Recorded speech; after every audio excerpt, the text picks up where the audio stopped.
차이가 참 제일 중요한 차이란. 자, 그래서 차이. 결국에 사람이 이 모든 게 차이에서 비롯된 거거든요. 차이. 차별성. 자, 그래서 우리가 조르주 쉐라 오늘 214, 215페이지 쉐라 얘기하면서 쉐라뿐만 아니라 우리가 지난번에 이게 얘기를 많이 또 다른 얘기 많이 했죠. 근데 또 중요한 얘기도 많이 했어요 지난번에 이것저것. 근데 그래서 매번 이제 그 과학적인 거나 개념적인 얘기하면 어렵고 오늘은 이제 한 가지만 더 말씀드리자면 우리가 지금 얘기한 게 이 디지털이잖아요. 디지털 그죠? 디지털 시대 그죠? 그 디지털의 반대말이 이게 아날로그 아니겠어요? 그죠? 아날로그 그죠? 아날로그. 근데 우리 뇌는 우리 인간 자체가 시각의 동물 아닙니까? 시각 그죠? 우리 뭐 그런 말도 있잖아요. 뭐 몸이 100냥이면 뭐 눈이 90냥 아니 몸이 1000냥이면 눈이 900냥이다? 그죠? 90% 그죠? 그런 얘기가 있을 정도로 근데 그건 정말 맞는 말이에요. 우리 그 감각적인 측면에서는 그 받아들이는 정보의 90% 정도가 시각 정보고 그다음에 이제 청각 그죠? 청각, 후각, 미각, 촉각.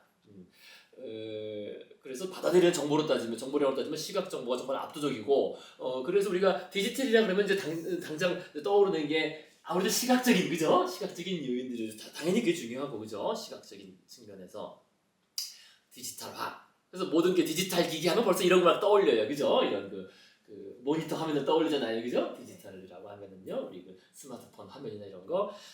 그런데 이제 지난번에 지지난주에 그 말씀드릴 때는 그 디지털이라는 게 꼭 시각적인 것뿐만 아니라 청각적인 것도 결국 디지털이다. 그죠? 이민선 선생님 지난번에 그 음반 얘기하면서 말씀드렸었죠. 그죠? 그래서 결국 그것도 결국은 디지털 청각도 디지털. 결국 이제 모든 정보를 디지털한다는 건데 오늘은 요 디지털 시각적인 디지털화에 대해서 그죠?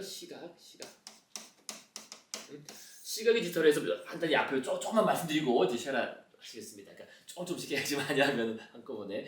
그러니까 이게 시각적인 디지털화라는 게 결국 아까도 말씀드린 것처럼 이런 장치거든요. 모니터, 그죠?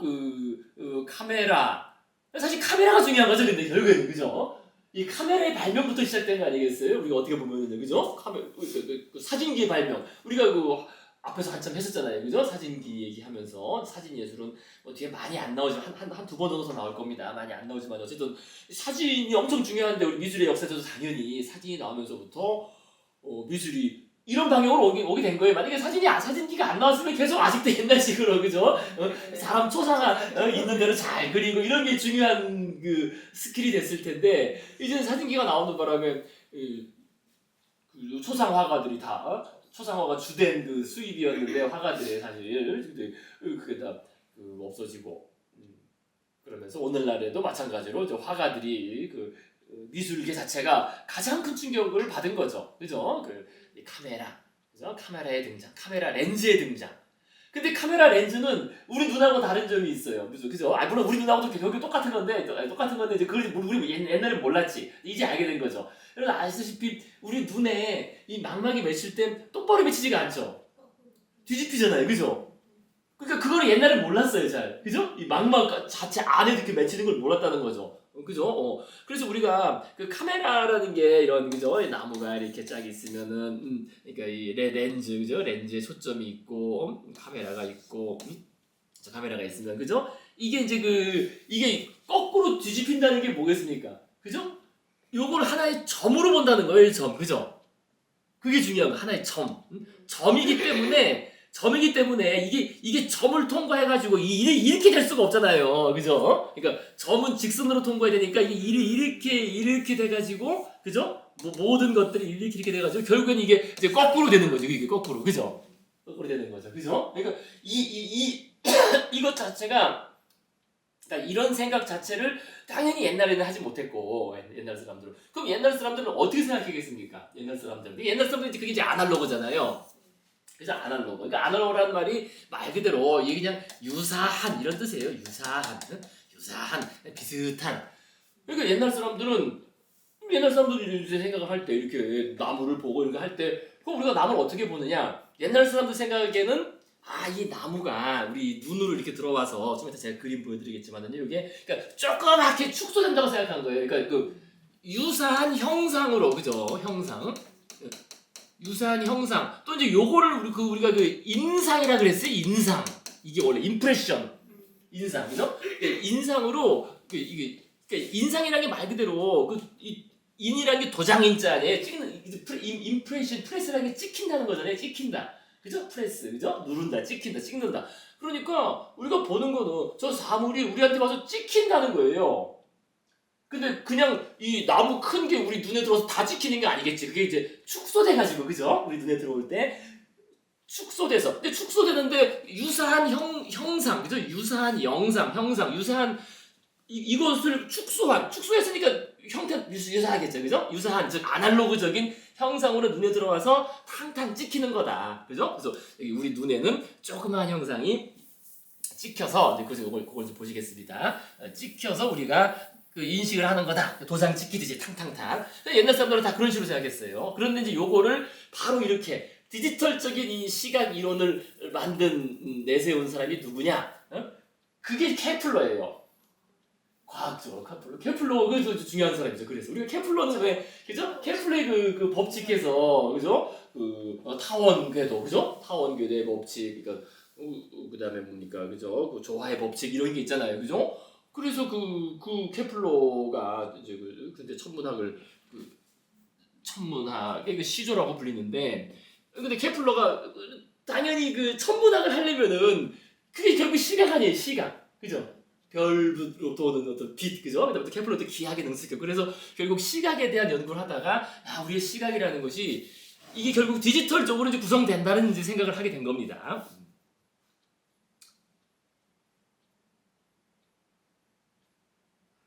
자, 그래서 요 얘기를 우리가 이제 과학적인 베이스, 과학적인 얘기가 아니죠. 근데 이거는 사실 과학적이라기보다는 사상사의 아주 근본적인 전제가 되는 겁니다.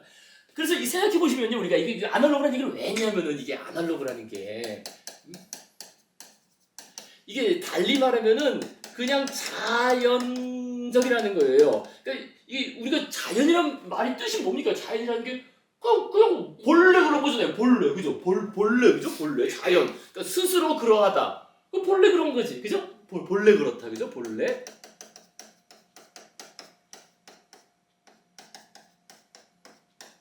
자연, 본래 그러한 것. 그러면은 우리가 이게 이제 결국 결정적으로 중요한 건데, 이 38억 년의 생명의 역사 동안에 정말 생명의 역사가 38억 년인데, 38억 년인데 이 수많은 그 생물 종들이, 그죠? 출현했다가 멸종하고 정말 어마어마하게 많은 종들이 38억 년 동안 존재했잖아요. 그런데 문제는 뭐냐면, 그럼 이 종들이 당연히 이 자연 환경 속에서 적응을 하고 살았을 거 아니겠어요? 그죠? 적응했으니까 존재하고 살다가 환경이 바뀌면은 이제 멸종하고 또 새로운 새로운 환경에 적응하는 새로운 생명체들이 나오고. 그러면은 문제는 뭐냐면은 이 자신의 환경, 그죠? 자신의 환경에 존재하는 것들을 어떻게 바라봤겠느냐 이거는 거예요. 어떻게 바라봤겠느냐? 다른 게 없지. 그냥 자연적인 거죠. 그죠? 뭐 다른 게 없어요. 이게 원래 기본 모드예요. 자연계의 생명체들은 있는 거는 그냥 원래 저런 거지. 그러니까 쉽게 말해서 우리가 이제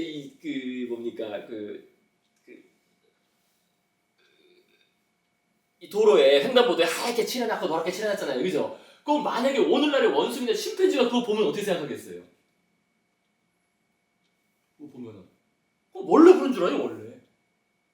침팬지나 강아지는 그냥 원래 저런 노란색이구나, 그죠? 원래 하얗고 노란 게 있는, 원래 그런 줄 안다는 거지, 이게 원래. 그러니까 이게 쉽게 말하면 자연과 인공의 구분이 없다는 거예요. 우리는 그렇지가 않죠. 우리는 뭐 하얀색 노란색 있으면, 야 이거 누가 이런 거 아니냐, 이거 누가 이랬다라는, 그죠? 어떤 인공적인 그걸 생각을 하는, 즉 저게 인공이냐 자연이냐, 원래대로 원래 저런 형태냐, 아니면 누가 저렇게 해놓은 거냐라는 생각을 먼저 하는데, 우리 뇌는 근데 자연계 모든 생명체들은 그런 생각을 안 해. 그냥 다 본래 그러한 거라고. 원래 저렇게 되는 거예요. 본래, 그러니까 자신이 적응한 환경 속에 있는 것들은 그냥 원래 저런 거지. 사과는 원래 저런 거고, 그죠? 그 나무는 원래 저런 거고, 사자는 원래 저런 거고 해서 그 침팬지들이 살아가는 거죠. 원래 그 자연의 사물들의 정리에서 살아가는 거잖아요. 그러니까 그 자연의 사물들을 이거를 쪼개서 생각할 필요가 없다는 거예요. 쪼개서 생각할 이유도 없고, 그죠? 그냥 있는 거 그대로 보고 학습하고, 그죠? 그 학습하죠. 학습하고 그거에 대해서 적절히 대응하면 하면 끝나는 거거든요. 그런데 우리가 바로 그때도 말씀드린 것처럼 이 38년의 역사 동안에 그러니까 아트라는 게 없었다는 거지. 아트가 없었다는 겁니다. 있을 일이 없지. 아트라는 건 인공적인 것이고 이게 있을 리가 없고 다 자연계의 생명체들은 그러니까 본래 그러한 것 원래 그냥 자연적인 거잖아 하고 받아들이고 그 적응을 하고 활용을 잘하고 살면 끝나는 건데 근데 우리 인간은 이 아트라는 게 뭐라 그랬습니까? 이게 뜻이 조립한다는 거잖아요. 조립. 그죠? 조립한다. 그러니까 우리는 사물을 볼 때 저게 무언가를 조립했다는 생각했다는 거예요. 이게 무언가를 조립해서 나온 거라는 생각, 그죠? 그러니까 횡단보도에 칠이 돼 있으면 야 저거는 바탕에다가 하얀 거를 조립해서 그죠? 편집해서 칠해가지고 횡단보도를 만든 거다라는 생각을 한다는 겁니다. 자 그래서 이게 길어지니까 일단 여기서 간단히 잘라서요. 어쨌든 한마디로 핵심으로 말하면은 그거 하나는 기억하셔야 돼요. 그러니까 아날로그라는 게 다른 게 아니라 아날로그라는 것은 그냥 본래 그러한 거 자연적인 거 그냥 통으로 된 거. 그렇게 생각하시면 쉬워요, 그죠? 통으로 된 것을 그냥 받아들이고 그냥 활용하고 살아가는 그냥 그 감각하고 살아가는 그런 세계. 그래서 아날로그가 바로 자연이라는 말로 바로 통하는 겁니다. 근데 디지털은 그런 면에서는 인공이고 아트랑 통하는 거지 결국에는. 그죠? 결국은 아트인 거예요. 아트 디지털은 무언가를 조립한 거지. 그러니까 우리가 어떤 사물을 볼 때 이제 바로 나오시겠지만 모든 것 디지털의 요 시작점은 그러니까 결국 그거거든요. 이게 길어지니까 지나가고 요 얘기는 그때 말씀드렸잖아요. 그 원자, 그죠? 그러니까 세상 모든 것은 그래서 이 세계에는 원자라는 조그만 레고 블록이 조립된 것이다 라는 생각을 했다는 건데 다시 말씀드리자면 침팬지나 어떤 존재도 그런 생각을 할 수가 없다는 거예요. 그냥 자연적인 거지. 이런 형체가 있으면은 얘가 원래 이런 거지. 이런 사람, 이런 사람, 이런 아기 원래 저런 게 있는 거고, 그걸 학습하고 대응하면 끝나는 건데 우리는 이제 어떤 사물을 볼 때, 야 저게 뭔가를 조립한 거다. 그리고 궁극적으로는 궁극적인 그 원자라는 조그만 레고 블록들을 조립하면은 저런 거를 만들 수 있지 않겠느냐, 저런 게 나온 게 아니겠냐라는 그런 생각을 했다는 거예요. 그게 바로 디지털적인 사고방식이라는 것이고, 그게 이제 500년 전부터 시작됐다는 거죠. 물론 좀 기원적으로 더 멀리 볼 수 있지만, 어쨌든 500년 전부터 보다 본격적인 디지털화가 시작됐다는 겁니다. 그래서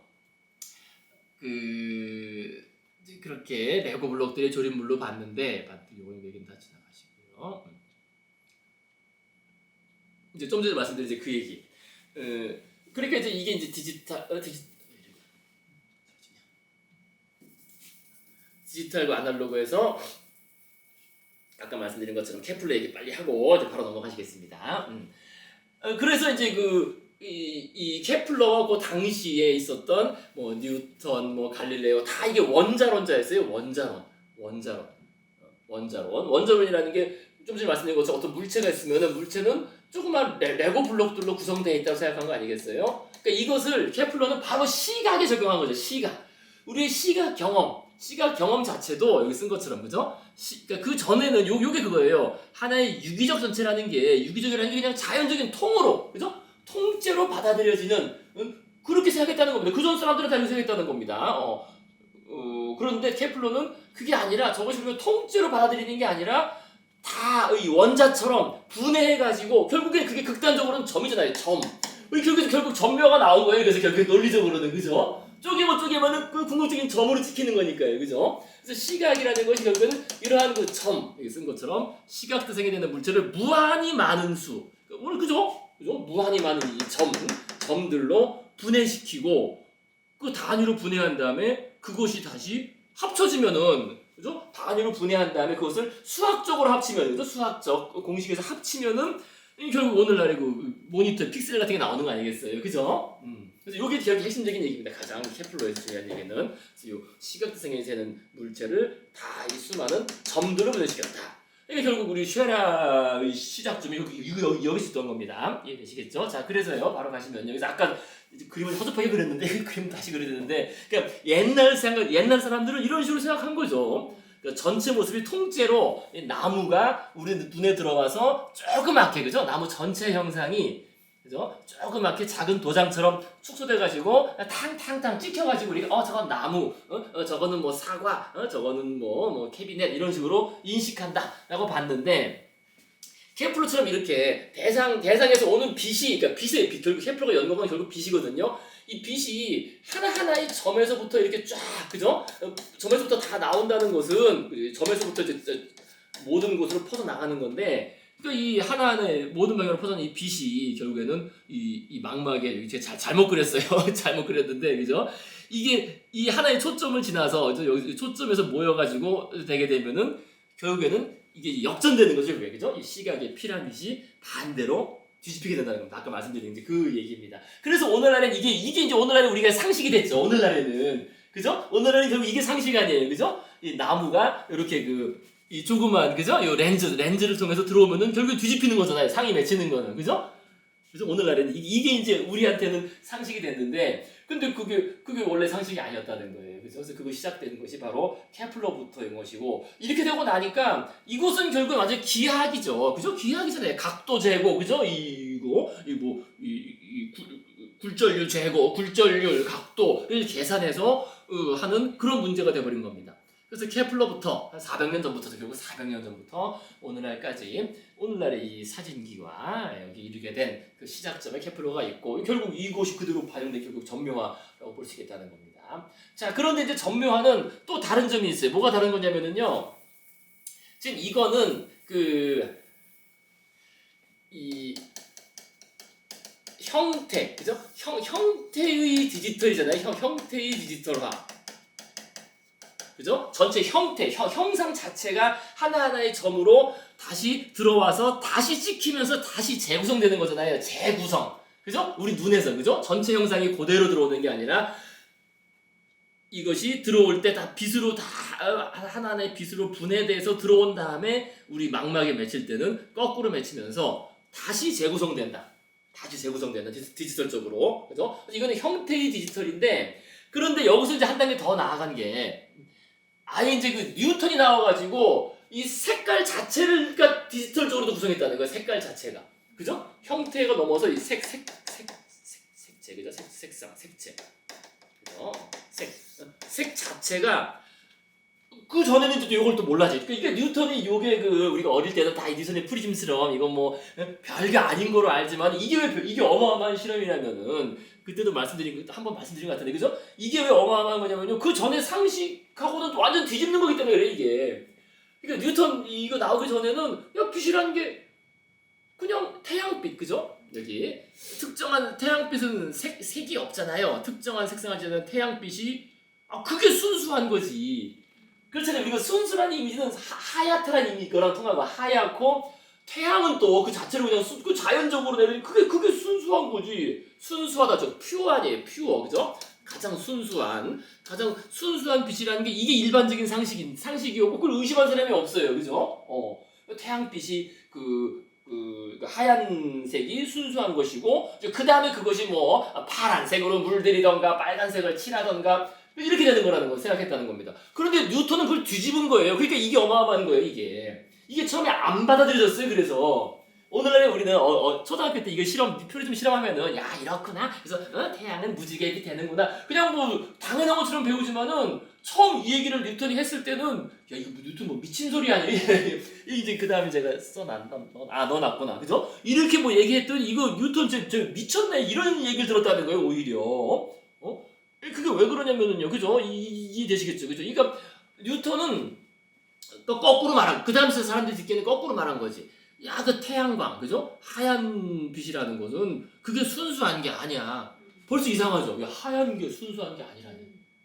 그래서 괴테가 엄청 여기에 반발한 거예요. 괴테가 이걸 안 받아들였어요, 끝까지. 괴테가. 그래서 괴테가 지가 막 이상한 시각 이런 막, 하얀 게 순수하지 않다니, 그럴 수가 없다. 하얀 게 진짜 순수한 것이고, 뉴턴은 오히려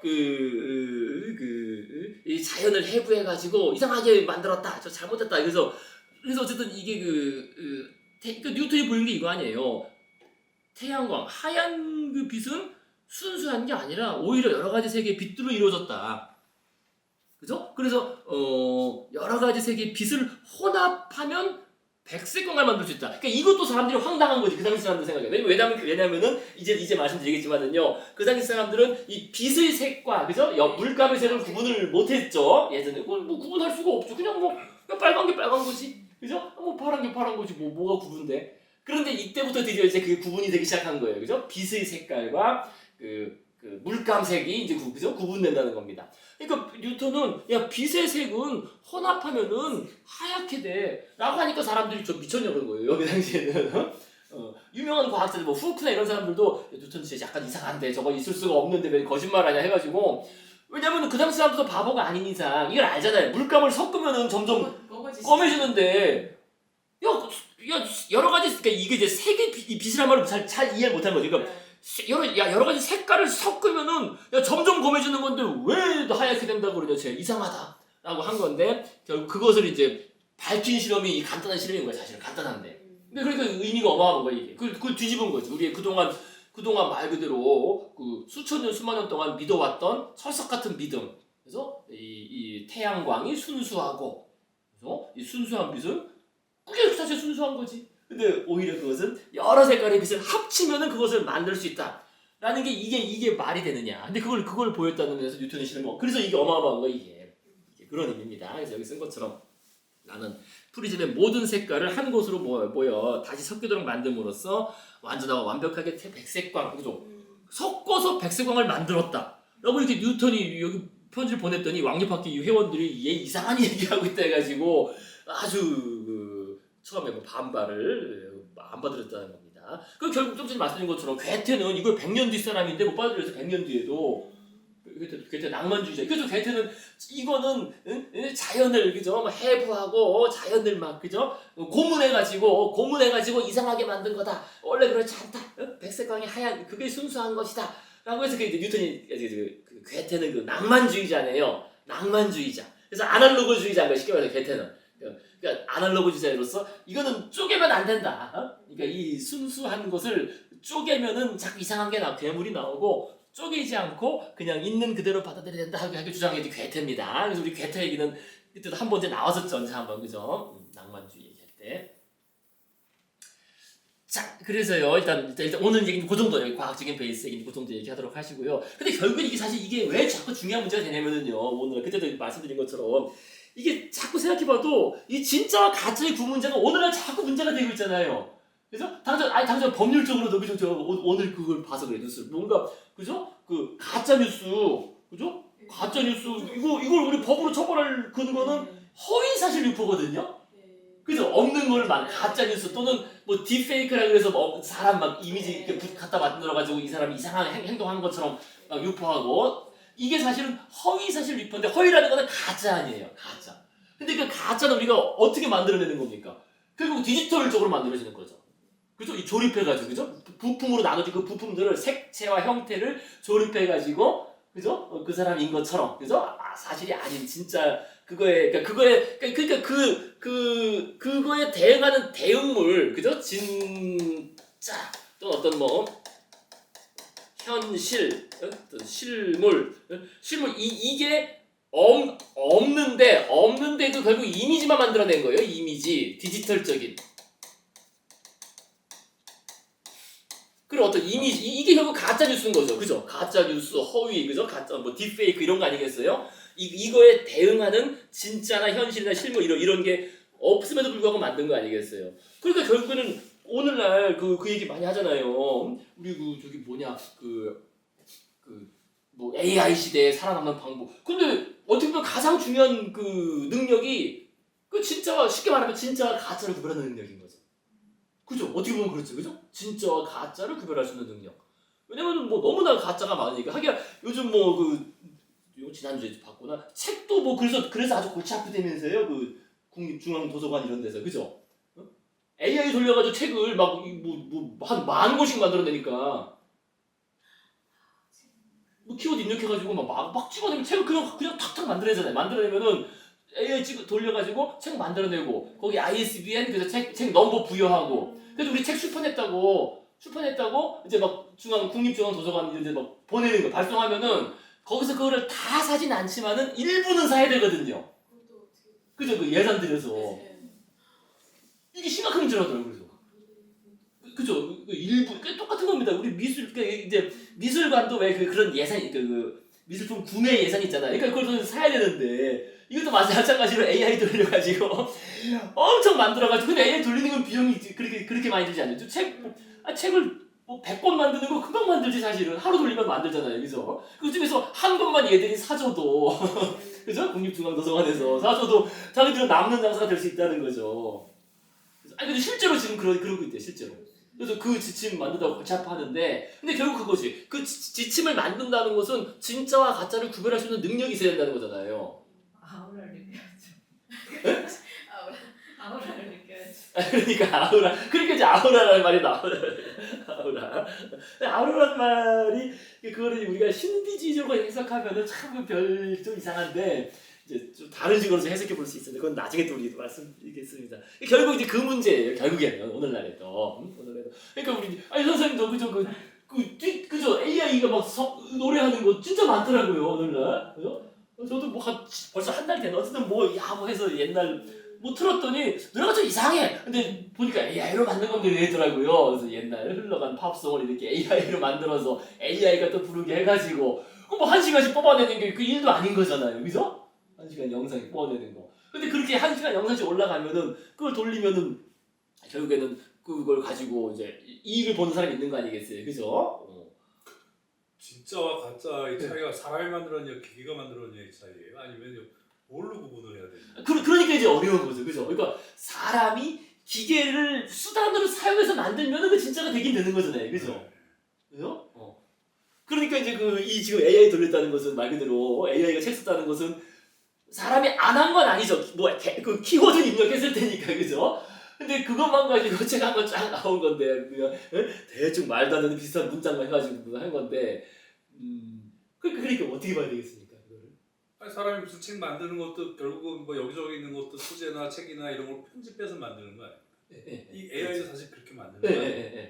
그건 사람이 만들었냐 기계가 만들었냐의 차이밖에 없는 거지 사실은. 그죠? 그거 어떻게 대답할 수 있을까요? 그런 거 같기도 하고. 근본적인 대답이 근본적으로 할 수 있는 게 있어요. 대답이. 그러니까 AI를 돌려서 책을 만들면은 여기서 키워드 몇 개 집어넣고 하면 쫙 답을 하잖아요. 그죠? 그래서 책을 같은 거 나올 거 아니에요. 우리 사람은 또 이제 책을 쓰잖아요. 근데 사람은 책을 왜 쓰겠어요? 책을 쓴다면은? 뭐 책을 쓴다, 논문을 쓴다라는 것은 뭐겠습니까? 예?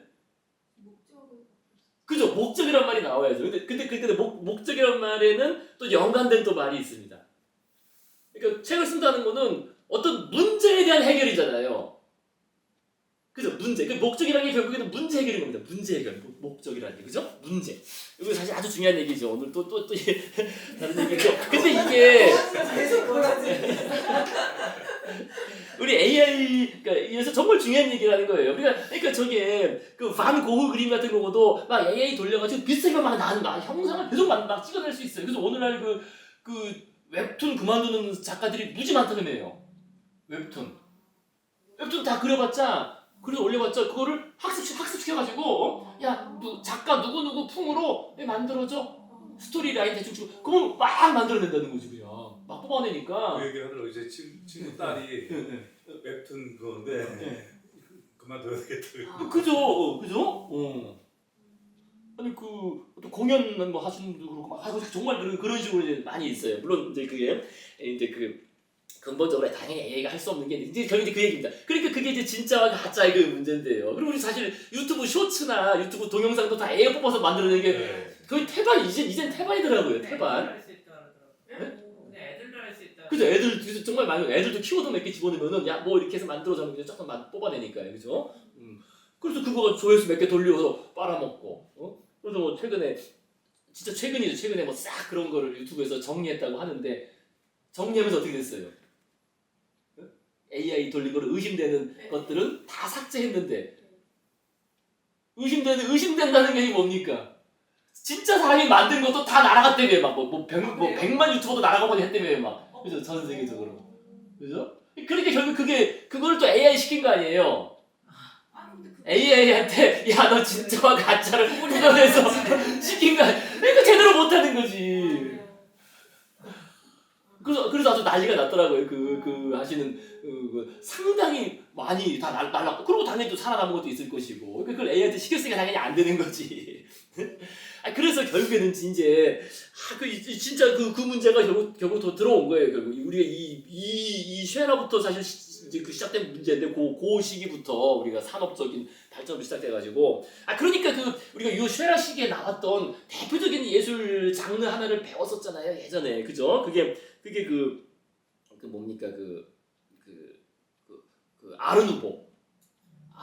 그 아르누보가 결국 아날로그적이라는 거예요. 그게 아르누보가 그러니까 곡선적이고 수공업주로 인간이만 직접 만들고 그죠? 그러니까 이거는 저거랑은 다르요. 그때부터 다시 나오게 된 그리고 또 바로 또 1, 20년 뒤에 또 아우라 그죠? 지난번에 했던 베냐민 나와서 야 이건 아우라가 없다 이런 식의 얘기가 나오고 이렇게 자꾸 반복되는 거거든요. 자꾸 그런 얘기가. 근데 결국 오늘날까지 온 거예요. 21세기까지 와가지고 AI 시대에 결국 우리가 진짜와 가짜를 구별하는 능력. 자 근데 뭐가 다를까요? 자 그게 빨리 얘기하고 또 이해해죠. 그래서 아까 목적이라는 말씀 정말 잘했어요. 그죠? 목적 그죠? 목적이 중요한데 목적은 결국 제가 뭐라고 말씀드렸습니까? 그것은 문제 그죠? 문제. 그러니까 우리 어떤 책을 쓴다든지 논문 쓸 때는 어떤 물음이죠. 문제나 물음.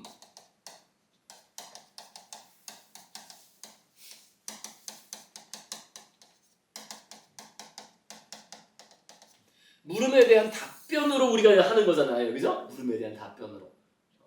문학 같은 경우는 순수 문학 같은 경우에는 네. 그것도 문제에 대한 답변인가요? 그렇죠. 그러니까 그런 걸 우리가 말할 때는 이제 문제 의식이라 그러죠. 그래도 뭔가 문제 의식이 있겠죠, 그죠? 내가 현실의 어떤 현실의 어떤 구조를 드러내고 싶다든지 아니면 현실을 살아가는 인간들의 감정을 뭔가 드러내고 표현하고 싶다든지 어떤 그런 식의 문제 의식은 하다못해 있는 거 아니겠어요? 문제 의식. 그러니까 결국 핵심적인 단어는 문제예요. 진짜와 가짜를 구별할 때 이게 과연 이 문제나 물음에 대한 답변이 되는지를 체크할 수 있어야 돼요. 근데 그 체크는 무엇이 우선돼야 되냐면은 이 문제나 물음 자체를 따져야 돼. 이것이 성립하는지.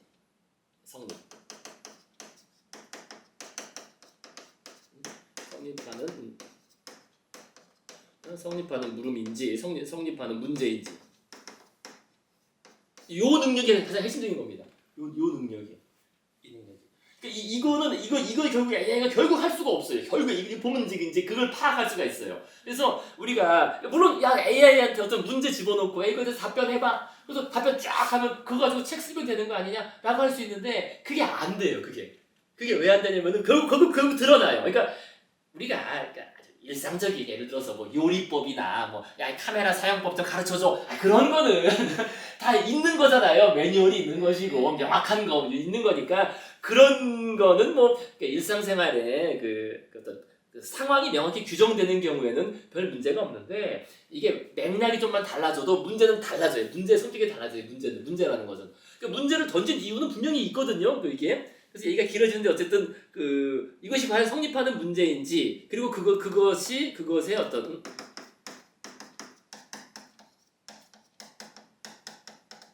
적절한 답변인지 요거를 따지는 능력, 적절하다는 것하고 요거를 따지는 요게 바로 진짜와 가짜를 구별하는 그 능력이라는 겁니다.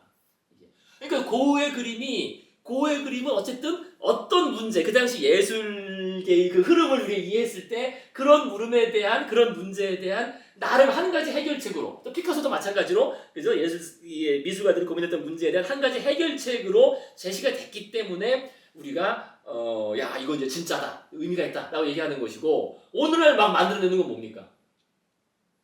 오늘 막 고흐 이미지를 막 AI로 만들어내. 그건 어떤 문제에 대한 해결이 아닌 거예요 그냥. 그냥 재미로 만드는 거잖아요 재미. 그 정도는 되겠지. 그 정도밖에 가치가 없는 거지 그러니까 그죠? AI로 비슷한 거 만들어낼 수 있어. 끝.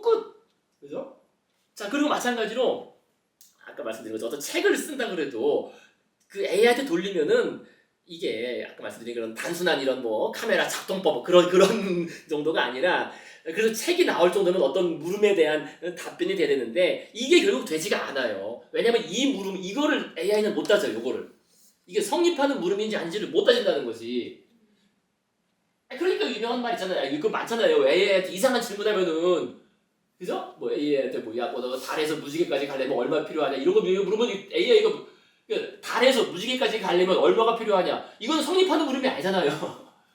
근데 AI는 어떻게 돼? 그 집어넣으면 무조건 답을 뭐가 답을 뭐 하려고 하잖아요. 그러니까 우리 그 판례 같은 것도 그죠? 우리 법률 책이 돌리는 것도 거짓말한다는 게 그거라는 거지. 뭔가 물음이 왔으니까 그것에 대해 뭔가 비슷한 답을 내야 되니까 막 한다는 거지. 그러니까 AI는 뭘 안다 모른다는 답변을 못 해요. 그러니까 안다 모른다는 개념이 없는 거지. 그러니까 AI가 뭘 알고 있는 게 아니라는 거니까요. 그게 생각이 잘못된다는 거예요. 알고 있는 게 AI는 알고 답하는 게 아니라는 겁니다. 사람이 책을 썼어도 네. 적절한 문제의식이 아니든지 아니면 적극한 답변이 아니면 그것도 가짜 책이라고 얘기를 해요. 그러니까 그거는 이제 잘못된 책인 거죠. 그러면 이제 그런 책은 성격 이제 쓰레기다. 그런 책 많잖아요, 근데. 네. 그죠? 사실 그런 그것도 가짜라고 얘기해요. 사실 그렇죠. 책이라는 게 그죠? 사실 그게 많은 거죠. 그런 거 이제. 그러니까 어떻게 보면 진짜 퀄리티 있는 것만 남게 되는 거죠. 어떻게 보면 그런 게 있죠. 그래서 요 적절성을 따진다든지 일단 문제 자체가 성립하는 물음인지 요거를 따질 수 있는 능력, 그죠? 따지는 것하고 적절한 답변인지 요거 따지는 거, 요 논리적인 거거든요. 요거는 얘가 못해요. 할 수가 없어요. 사람 중에서도 못하는 사람 많은 것 같아요. 못하는 사람 많죠. 많지. 못하는 사람 많죠. 아니 오히려 잘하는 사람이 드물 것 같아. 그렇죠. 잘하는 사람이 드물기 때문에 AI가 성공하고 있는 거예요. 가짜 이거. 네, 맞습니다. 이게 이런가 보다 해서 살아가는 사람들. 모르는 사람이 더 네, 모르는 사람이 많으니까. 그런가 보다. 그렇죠. 그러니까 뭐 항상 그렇잖아요. 뭐든지 모르는 사람이 많아야만 그게 크게 성공하는 거죠. 그렇지. 대다수 사람이 알면은 그 성공 안 하죠, 오히려. 그죠? 네. 사실 그런 거예요. 그러니까 진짜 근데 그 중요한 능력은 이제 그거를 구별할 수 있는 사람은 어떻게 보면 크게 성공한다든지 어떤 뭐 리더가 된다든지 할 수 있는 사람들인 거죠. 근데 이제 항상 위협되는 거는 다수들이 그렇게 생각하기 때문에 소수들이 항상 위협을 받는 거죠. 오히려 의견이 밀려가지고. 그런데 뭐 어쨌든 핵심은 이 얘기입니다. 여기 진짜와 가짜의 그런 문제, 그것은 성립하는 물음인지 아닌지 요거를 파악할 수 있는 능력, 그다음에 그 적절한 답변으로 진행되고 있는지를 파악하는 능력이라는 겁니다. 요거. 그 정도만 일단 말씀드리겠습니다. 이런 정도 어쨌든 그래서 정말 이 진짜 중요한 능력이에요. 디지털화라는 게 우리가 사실 미술에서도 그렇잖아요. 그런 것 그 미술에서도 그런 일이 발생하겠지. 우리 당장 이런 문학이나 뭐 웹툰이나 이런 데서 유튜브에서도 발생하는 것처럼 유튜브도 가끔 야 진짜인 줄 알았는데 AI가 만든 거네 이런 데도 있잖아요. 가끔 그죠? 야 혹했어라고 하는 것처럼 그런 일이 발생하니까. 그걸 알아볼 수 있는 능력이 진짜 이제 필요한 게 되겠습니다. 그래서 요 AI나 요 관련된 얘기는 우리 또 나중에 수업해야죠, 그죠? AI 시대는 또 당연히 해야 되겠고, 근데 이제 결국 이제 우리 디지털 문제 시작되는 거예요, 그게 여기서부터 진짜 가짜 요 구분 문제 너무나 중요한 문제가 되겠습니다.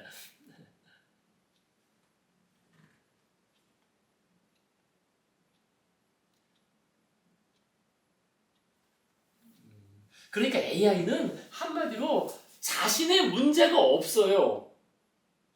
그렇죠? AI는 자신의 문제가 없잖아요. 자신이 없잖아. 자신이 없으니까 자신의 목적도 없고, 그죠? 그냥 이게 계산기가 자기의 목적이 뭐 있어요? 계산기는 계산기일 뿐인 거지. 똑같이 계산기를 생각하면 쉬워요. 계산기로. 계산기라고 영 다르다고 생각하는데 다르지가 않아요. 연산 알고리즘으로 어떤 결과를 내는 거니까 이 계산기하고 똑같은 거예요. 사실은 큰 과정은.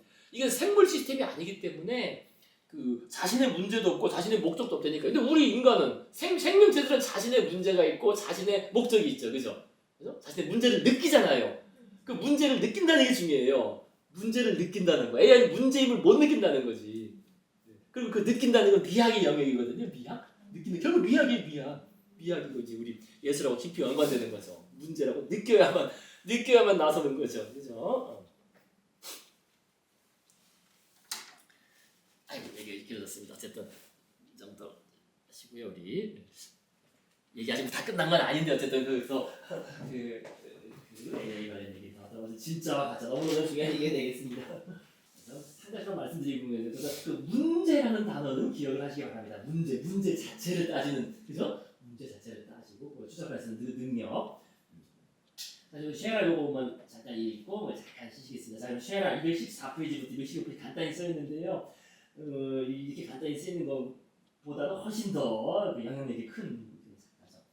메뉴에 그래서 쉐라 그랑자 뜻은 이르오라나 너무도 유명한 작품이 있습니다. 그리고 상세히 분석을 한번 해보시겠고요. 쉐라는 순색의 그래서 순색의 작은 점들을 이용해 전묘지 기법을 발전시켰다. 이게 다 이 과학적인 이전에 발전사들이 적용되어 있는 겁니다. 쉐라 정묘화가 드가는 조르주 쉐라에게 공증인이라는 게 그냥 뭐 변호사 뭐 그런 뭐 딱딱한 뭐 그런 사람이라는 생각하시면 됩니다. 옛날에 그래서 어떤 뭐 법무사 뭐 그런 뭐 그런 사람 생각하시면 됩니다. 공증인이라는 별명을 붙여주었는데 이 젊은 화가가 항상 중절모와 다림질이 잘된 검정복을 입고 다니기 때문이다. 그러니까 이 쉐라는 부르주아 출신이에요. 이게 상류층 출신이기 때문에 항상 갖춰입고 이렇게 다녔다는 겁니다. 상류층 차림으로. 쉐라는 자신의 예술만큼이나 소심한 사람이었다.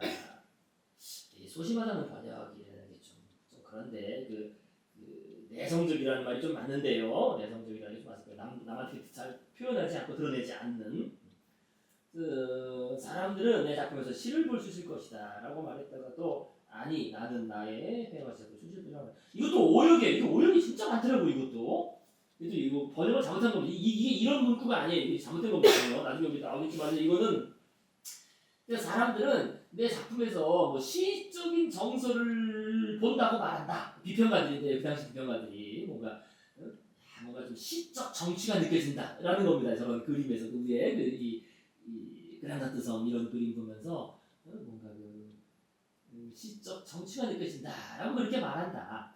아니다. 나는 그냥 나의 방법에 충실하게 제작했을 뿐이다라고 말한 건데 이거를 서로 말을 분리시켜놨어요. 그죠? 뭐라고 말했다가 너가 여기 없어야 돼요. 이게 잘못된 겁니다. 이게 볼 수 있는 잘못된 것이고 이게 오역입니다. 이게 번역이 완전 잘못된 겁니다. 이런 식으로 말 안 했어요. 이것도 유명한 쉐라가 유명한 말. 이거는 당장 이 정도는 위키백과만 저도 나오던데 이거 얘가 돌리지 이렇게 안 할 텐데 이 번역을 못했어. 사람들은 내 작품에서 시를 본다. 또 시적인 어떤 정치가 느껴진다고 말한다. 아니다. 나는 그저 내 방법에 따라서 그렸을 뿐이다. 라는 그런 말입니다. 그래서 그의 과학적인 회화 제작법은 점묘법, 그죠? 포인틸리즘, 그죠? 포인트, 점묘법으로 알려져 있다. 이것은 혼합되지 않은 순색의 작은 색점들을 캔버스 전체에 찍어가며 형태를 완성하는 방식이다. 근데 이건 형태만 완성하는 게 아니죠. 아까 말씀드린 것처럼 그죠? 형태도 디지털적으로 분해하고 색깔 자체도 분해한 거잖아요. 그죠? 색깔 자체도 분해해서 다시 재조립하는 겁니다. 그래서 기본색으로 분해해서 기본색을 조립해서 그러니까 형태와 색채를 완성해 간다고 말하는 게 정확한 거예요. 그래서 작은 색점들을 캔버스 전체에 찍어가면서 형태와 색채, 그래서 색채적 이미지를 완성해가는 방식이다. 쉐라는 보색, 그죠? 보색 반대색 책을 일원화해 이것들을 나란히 배치함으로써 본인으로 하여금 팔레트에 서답하는 것보다 더 빛나는 광도의 색채로 보이게끔 했다는 건 틀렸고요. 이게 틀린 말이죠. 그러니까 하려고 했다, 한다고 생각했다는 건데 실제로는 더 밝게 보이진 않아요. 실제로 밝게 보일 수가 없지. 그게 광원이라는 빛이 거기서 나오는 게 아니기 때문에 반세된 빛이기 때문에 실제로는 더 빛날 수는 없어요. 나중에 이제 평가할 때 말씀드리겠고요. 어쨌든 이거는 보이게끔 하려 했다는 겁니다. 그렇게 그러니까 빨리 접속하는 것보다 더 밝게 빛나게 보이지 않겠느냐라고 생각했다는 거예요. 자, 그래서 이론대로라면 전체의 색점은 멀리서 보면 함께 융합되어 보여야 하지만 사실상 개개의 색점은 결코 완전히 섞어 보이지 않아 캔버스 표면에 나랏붓을 같이 반짝이 효과를 주고 사실 요게 또 핵심이에요. 요게 그러니까 의도한 거는 그렇게 다 작은 색점으로 찍어가지고 이렇게 보면은 섞어서 우리가 이미지를 반짝이는 더 명도가 떨어지지 않은 이미지를 보지 않을까라고 생각을 했는데 실제로는 그렇게 되지 않고요. 그냥 이렇게 그래서 나랏 부스러기처럼 흩뿌려진 그런 느낌. 사실 그래서 좀 더 반짝인다는 거예요. 그래서 반짝이는 효과가 난다는 겁니다. 그래서 이러한 책에는 매우 힘든 작업을 요하는 것이어서 그는 10년 동안의 작가 생활 동안 오직 이것도 틀린 이것도 어디서 나온 거니? 이게 잘못된 겁니다. 이 6점의 대작 큰 작품 6점만 남겼고 그 다음에 나머지 뭐 그림 많이 그렸는데요. 뭐 이거 잘못된 겁니다. 이것도 잘못됐어요. 10년 동안 작가 생활 동안 오직 6점의 작품 대작품은 6점만 그렸고 어쨌든 많이 그리지 못했죠. 상대적으로 많이 그리지 못했어요. 물론 그건 맞는 겁니다. 그의 가장 유명한 작품인 그란다 또섬의 일요일 오후에 시작하는 데는 꼬박 2년이 걸렸고 색지 숫자만 40개가 아니라 한 60개도 넘는 있습니다. 이것도 이 사람 틀린 게 많아요. 쉐라는 인상주의 밝고 혼합되지 않은 색채와 야외 풍경의 묘사를 계승했지만 엄격하게 계산된 패턴과 기하학적 형태는 자신의 것이다. 그러니까 인상주의적으로 좀 뭔가 좀 밝고 그죠? 그런 야외 풍경 묘사 이런 거는 받아들였는데 인상주의랑은 다르게 인상주의는 그 순간에 즉흥적이잖아요. 즉흥적인 인상, 즉흥적인 구성, 즉흥적인 구도인데 쉐라는 그렇지가 않고 엄격하게 계산됐다는 게 따진다는 거 아니겠어요? 따진다. 이성주의적으로 따지는 그런 패턴과 구도를 만들었다는 겁니다. 방법론적 회화. 결국 이제 그때 말씀드린 것처럼 쉐라 전후부터 이미 만에 뭐 그죠? 인상주의자들부터는 어떻게 그리느냐가 중요한 거. 어떻게 그죠? 무엇을 그리느냐보다는 어떻게 그리느냐. 그죠? 그 메소드 방법이 중요하다는 겁니다. 1886년부터 쉐라는 또 다른 회화 요소를 제기화했다. 그는 색채와 선들을 공학자가 도구를 활용하듯이 각기 다른 색채마다 일정한 감정들을 부여함으로써 예측할 수 있는 관람자의 반응을 이끌어내려고 했다. 그런데 색채와 선을 결합해서 감정까지 결합을 하려고 했다는 겁니다. 예를 들어서 난색, 따뜻한 색이죠. 따뜻한 색, 주황색과 붉은색 계열은 동적인 면과 즐거움을 나타내며 거기에 맞춰 선의 움직임도 상승조를 띠게 했다. 상승하는 선, 그 다음에 따뜻한 색, 어두운 한색, 차가운 색이죠. 차가운 색, 청색과 녹색 계열은 하강성을 나타내며 이것은 슬픈 운동을 나타낸다. 그 중간 색도나 난색과 한색이 균형 있는 배치, 측면선, 수평선이죠. 측면선의 수평선은 조용하고 가라앉은 감정을 나타낸다. 그래서 이제 요런 그 선하고 결합해서 적용한 게 그 후기 좀 나중 작품들이에요. 쉐라 마지막 작품인 서커스가 있죠. 저 214페이지에. 그래서 요거 미완성작입니다. 약간 좀 어설프죠. 미완성작인데 어쨌든 저 서커스. 마지막 그 서커스는 날건드린 움직임의 분위기를 전달해주고 있다. 고개의 사이 상승하는 곡선과 강한 노란색, 주황색의 색점들은 일정한 평행선으로 줄지 앉아 있는 침묵하는 관객과 구조를 해주고 있다. 세부 묘사를 억제한 쉐라의 회화 방식은 포스터 같은 단서를 보여주고 있다. 쉐라는 31살의 이른 나이에 이 작품을 위안소로 남겨준 채 급사합니다. 디프테리아 같은 거 감염돼가지고 급사합니다. 그래서 그 영혼이는 서커스를 죽은 아들의 머리맡에 걸어주었다. 그는 매우 급진적인 회화 방식을 사용한 개인주의자. 이 개인주의라는 말도 이것도 번역이 좀 이상한데요. 이것도 뭔지 모르겠는데 어쨌든 그 자기 자신한테 아까 말했던 소심하다, 어쨌든 그 내성적이다, 그죠? 자기 자신한테 집중하는 그런 아주 에고이스트라고 그러죠. 에고이스트. 그렇기 때문에 자신의 후계자를 염두에 두지 않아서 추종자가 많을수록 독창성은 줄이기 마련이다라고 말하곤 했다. 왜냐하면 이게 너무나 이제 획기적이어서 그 당시에 엄청 많은 그 화가들이 막 다 따라했어요. 막 다 따라하니까 아시다 이게. 그러나 그 이사후 피사로는 그를 추정하거나 그의 방문에 흥미를 가지고 있었던 모든 레스폰스에 보면 그의 죽은 예술이 큰 소식이다. 이것도 예술계라 그랬는데 그래서 예술계가 아니라 정확히 번역은 미술계겠죠. 그죠? 이게 번역할 때 아트란 단어를 미술로 하냐 예술로 하냐 정말 이것도 문제가 되는 거예요. 근데 여기서는 미술계가 맞겠죠, 그죠? 예술계로 번역했지만은요. 자, 그래서 쉐라에 대한 이 책의 서술 이게 오류가 좀 특히 좀 많았습니다. 자, 이제 우리 쉐라 지난번에 말씀드린 건데 아주 간단히 말씀드리고 다시 가시겠습니다. 그래서 어쨌든 쉐라 일찍 죽었습니다. 일찍 죽었는데요. 가장 핵심은 그 아날로그에서 디지털 시대로의 본격적인 전환이 시작됐다. 그래서 이 사람은 미술의 토대를 어떤 과학에서 추구한 대표적인 인물이고요. 인상파에서 시작돼서 이 쉐라를 거쳐서 이 야수파, 입체파, 미래파 뭐 이런 거로 이제 가는 그런 중간 단계 사람이 되겠습니다. 하지만 중간 단계가 아니죠. 지금 말씀드린 것처럼 너무너무나 이 디지털화라는 거에 있어서 중대한 의미를 가집니다. 어쨌든 아까 말씀드린 것처럼 쉐라가 남긴 작품 뭐 7점 이런 게 아니라죠. 저기 오역이고요. 잘못된 책이고 대형 작품은 6개. 그래서 여기 3m, 2m 높이가 괄호 3m, 2m. 보니까 그렇게 커 보진 않니? 그죠? 생각해 3m, 2m는 직접 가서 보셔야 되는 거예요. 근데 제가 그때 지금 그때 그러고 나서 나중에 생각해 보니까 그때 갔을 때는 이거 생각보다 크다라는 느낌이었는데 그 다음에 와서 여기 시카고 미술관 지금 처음에 생각보다 크다는데 이게 점이 뭐 몇만 개 그러니까. 그 얘기를 듣고 보니 그럼 생각보다 크진 않네. 그러고 나서 크지 않았다고 생각을 하고 있었던 것 같아요. 첫 느낌은 컸다는 뭐였던 것 같아요.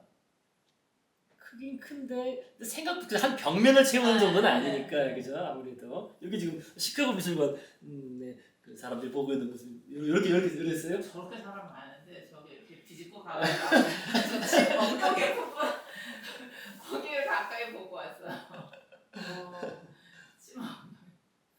색깔이 진짜 오묘하더라고. 진짜. 가까이서 봤어요. 진짜. 아니 근데 어쨌든 원색 가까운 거를 다 점을 찍었다는 거. 약간 쇠털 같은 이런 그냥 완전 점이 아니고. 완전 점이 아닙니다. 바늘로 긁은 것 같은 그런. 가느다란 이렇게 찍듯이 한 건 아니고. 그러니까 요것들이 다 그래요. 살짝 터치 비슷한. 진짜 색필로 이렇게 하는 그런 느낌. 아니 고우 얼굴도 찍어놓은 그림이 다 그렇게 아주 급하게. 저거는 진짜. 자, 그래서 요건 지난번에 봤던 얘기죠. 어쨌든 파리의 부르주아 집안에서 태어났고요. 그래서 에콜 데 보자르에 들어갔으나, 그죠? 전 아카데미에 들어갔지만 젊을 때부터 어떤 회화의 과학적인 기초. 그 다음에 요것도 참 우리 그걸 볼 수 있어요. 그러니까 이 쉐라가 인상주의자들, 뭐 모네나 마네보다는 한 20살 딱 어려요. 20살 어리거든요. 그러니까 이 20년이면 이게 한 세대가 바뀐 거야. 그러니까 생각이 다른 거지, 아예 미술을 보는 건 좀 다른 거예요. 이제 바로 그 얘기 나올 겁니다. 그래서 그러니까 인상주의자들만 해도 그 앞세대의 그 어떤 압력 있잖아요. 앞세대는 뭔가 아카데미적인 그림, 뭐 역사화 그리고 뭐 이래야 된다.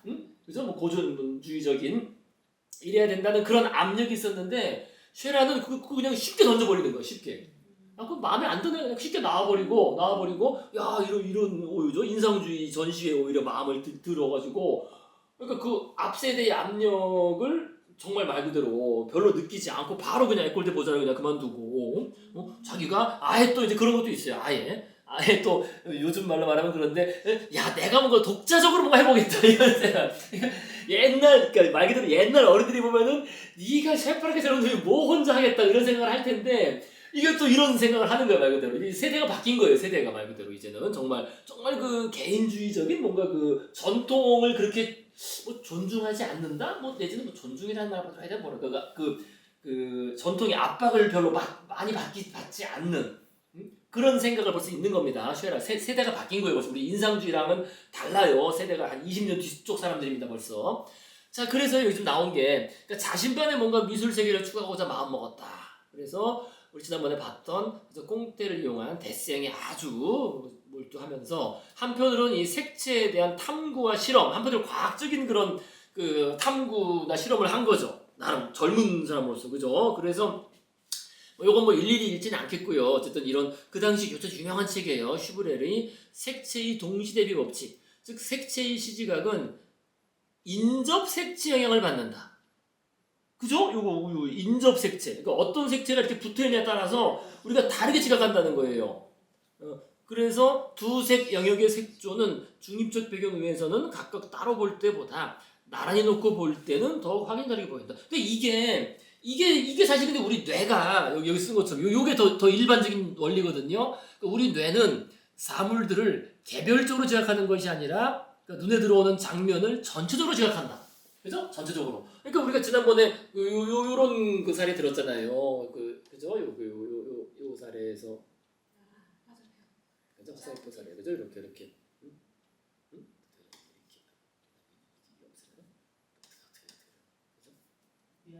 이렇게 되죠, 이렇게 되면 놓고 나면은 그죠? 이게 이쪽이 더 긴데, 그죠? 이쪽이 긴데 이렇게 놓고 나면은 그죠? 이렇게 그러니까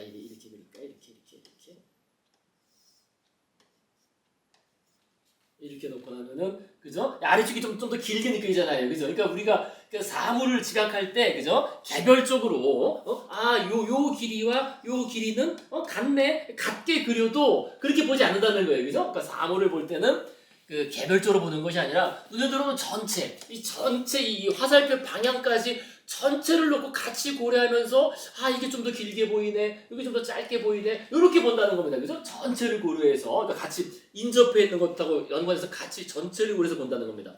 그러니까 이게 색깔도 마찬가지라는 거예요. 색깔도 그죠? 그러니까 형태만 이런 게 아니라 형태나 길이만 이렇게 그 전체를 고려해서 보는 것뿐만이 아니라 색깔을 볼 때도 뭐 심리학에서 참 많이 나오잖아요, 그죠? 똑같은 배경을 똑같은 이 물체도 배경을 바꿨더니 더 밝게 보이고 더 어둡게 보이고 그런 거 많잖아요, 그죠? 심리학에서 그거예요. 그러니까 전체를 놓고 본다는 거죠. 똑같은 밝기의 물체를 놔도 배경에 따라서 밝게 느리게 어둡게 보이는 것처럼 마찬가지로 색깔도 그렇다. 색채도 그죠? 뭐 빨간색, 노란색 따로 놓고 딱 보는 게 아니라 이거 붙이면은 우리 눈은 다르게 인식한다. 그 원리입니다. 그래서 그 원리만 아시면 쉬워요, 사실은. 그죠? 여기 쓴 것처럼 우리의 색채의 시지각도 인접 색채 영향을 받아서 전체적으로 파악하기 때문에 따로따로 볼 때랑은 다른 식의 우리가 지각을 한다. 확연히 다르게 보인다. 그런 이제 원리를 이제 배운 겁니다. 과학적으로 과학책을 보면서 또 그다음에 또 이런 사람의 책, 오슬러그 이런 사람의 책도 보면서 보색을 사용하면은 이게 훨씬 더 살아난다. 이런 것도 배우고 또 그다음에 그 나름 자신의 전통에서 그래서 들라크로아가 이미 그걸 시도를 했어요. 들라크로아는 이런 식으로 들라크로아는 나름 요거를 이제 생각을 한 거죠. 그러니까 색으로서의 색, 한마디로 물감색과 빛으로서의 빛, 즉 빛의 색을 뭔가 양립시킬 수 있도록 하려면은 들라크로아가 이미 얘기를 한 겁니다. 들라크로아 사실 상당히 벌써 이 쉐라보다 40-50년 전 사람인데요. 그죠? 인상주의보다 바로 앞세대지. 그러니까 쉐라의 앞세대가 인상주의고 인상주의의 앞세대가 들라크로아인데 그러니까 쉐라 일종의 할아버지 세대인데 할아버지 세대에 이미 나왔던 얘기긴 하다는 겁니다. 즉 이 색들을 팔레트에서 섞는 것이 아니라 하나씩 칠해 나가는 것. 그죠? 원색을 하나씩 칠해 나가면은 이게 혼합이 된다. 다시 말해서 이렇게 그죠? 쉐라의 실험은 이렇게 색채를 팔레트에 혼합하는 것이 아니라 관람자의 망막에 혼합하고자 하는 것. 그죠? 따로따로 칠해서 우리가 보는 망막에서 혼합하고자 하는 그런 실험. 그래서 이 젊은 나이에 그죠? 여기 한 20살, 23살 때 나름 한편으로는 천재적이긴 해요. 왜 천재적이냐면은 다른 화가들은 이런 거 안 했잖아요. 이런 다른 화가들은 그냥 뭐 그림 그리는 거에만 집중했는데 쉐라는 나름 그래도 배경이 부르주아고 이러기 때문에 그죠? 과학적인 그런 배경에 대한 연구를 많이 한 겁니다. 나름 그래서 이런 연구를 해서 근데 좀 전에 말씀드린 그 얘기예요. 잠깐. 그러니까 요 얘기 뭐죠? 그러니까 쉐라는 전통적인 소재들. 우리 아카데미나 살롱전에서는 계속 신화적이거나 종교적, 역사적 아니면 어떤 뭐 소설에 나오는 뭐 그런 장면 이런 그죠? 그런 문학적인 유래를 가지는 것들을 이제 보통 그렸잖아요. 아카데미나 살롱전에서는. 근데 쉐라는 이제 아예 그걸 아랑곳하지도 않아요. 아예 신경도 안 쓴다는 거지. 신경도 안 쓰고 그냥 동시대의 일상생활에서 만날 수 있는 인물들이나 장면들을 그림 소재로 삼고 있다. 그러니까 이게 세대가 벌써 2세대가 바뀐 거라는 겁니다. 세대가 벌써 많이 흘렀다는 거예요. 그러니까 그 다음 페이지에 써놓은 것처럼 제가 그러니까 직전 세대 인상파만 해도 전통적인 소재나 주제들을 의식을 했다는 거예요. 의식을 했고 이 때문에 이전 세대와 갈등이 있었죠. 그죠? 그러니까 뭐 만해가 뭐 동시대에 이런 걸 그리면은 뭐 그 노동자의 그림을 그리고 노동자가 일하는 그림 그리고 뭐 이런 거 그리면은 아카데미나 살롱에서는 야 이런 거는 아주 비천한 주제다, 그죠? 야, 이 신화나 역사 이런 거를 그려야지. 뭐 이게 뭐가 중요하다고 이렇게 사람들 그냥 그 땅 파는 걸 이걸 왜 그리고 말이야 이러냐, 그죠? 사람들의 일상생활 이런 거는 일종의 비천한 주제, 하찮은 주제이기 때문에 그래서는 안 된다라는 게 전통적인 생각이었는데.